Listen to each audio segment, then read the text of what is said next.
আসসালামু আলাইকুম রহমতুল্লাহ। আশা করি সকলেই ভালো আছেন। এই চুলাটি অর্ডার হয়েছে ধামরাই থেকে। তো চুলাটি প্যাক করার পূর্বে আমি চুলাটি একটু চেক করে নিচ্ছিলাম চুলাতে কোনো প্রবলেম আছে কি না। তো দেখলাম আলহামদুলিল্লাহ আগুনের কোয়ালিটি বেশ ভালো, নীল আগুন আসতেছে, কালি হবে না। তো আমার মনে হচ্ছিল কেন জানি এটার পিছনে এলবো দিয়ে একটু গ্যাস লিক করতেছে। তাই আমি একটু পিছনে একটু চেক করতে দেখতে চাচ্ছিলাম যে এখানে গ্যাস লিক হচ্ছে কিনা।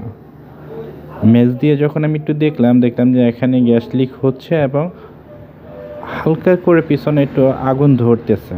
তার মানে এলবোটা ঠিক মতো লাগানো হয় না।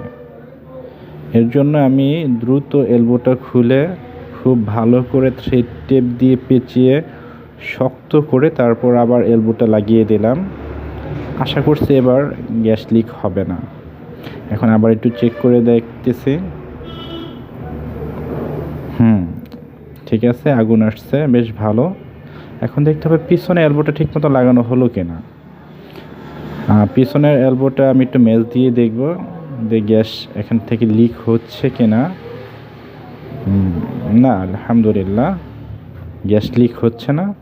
তাহলে এলবোটা ঠিক মতোই লাগানো হয়েছে। আমরা সাধারণত চেষ্টা করি প্রত্যেকটা চুলাই সেল করার পূর্বে ভালোভাবে চেক করে তারপর প্যাকেট করার জন্য।